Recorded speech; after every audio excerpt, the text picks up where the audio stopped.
Esta chamase a Playa da Poza, porque cando baixa a marea, queda unha poza aí fora na playa.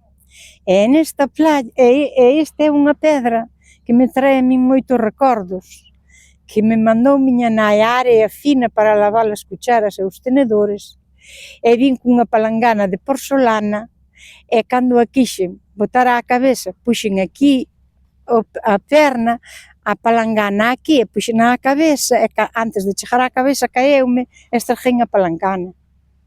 Aquí, os mariñeiros tiñan os racús, onde iban a pescar. Entonces, cando salían a pescar, pois había moitos arroases, e comíanlle o peixe das pesas, e rompíanlle as pesas, as redes logo. Eles chamábanlle pesas, chámanselle as redes tamén. Entón, pois nesta playa, botaban as redes a secar, e de que as tiñan secas, pois atábanas, como eu chámolle atar, pero é coselas logo, pero chamabanlle atar. E meu abuelo era atador, e máis miña abuela eran atadores.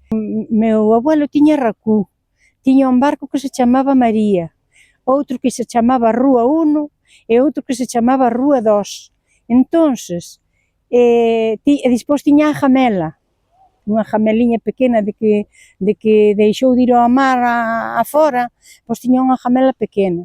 E entonces, cando iba a botar así para nós, para a casa, e así, mas cando iba para vender e todo, pois tiña, as pesas levaban uns corchos, e eses corchos eran en pesas máis pequenas hasta ir á máis grande.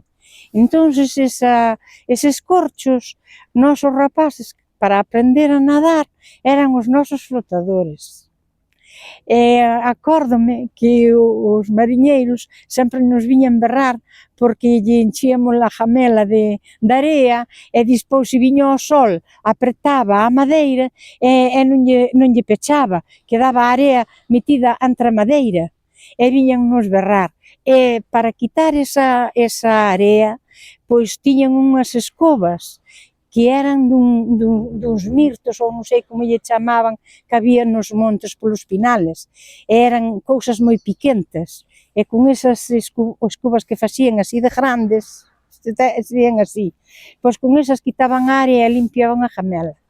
Pero meu abuelo xa era moi amigo dos rapaces, e nunca nos berraba, e incluso nos levaba, collía a jamela chea de rapaces, e levábanos ao Touro, unhas pedras que hai aí frente á Mercé, e el encantáballe, e se estaba a marea arriba, pois o Touro, a auga casi cubría o Touro, e el pasábanos por medio do Touro, das dúas pedras, que son dúas pedras, e entón os rapaces aplaudíamolle, porque estábamos encantados de pasar por ali, que hasta incluso nos botábamos a agua a nadar.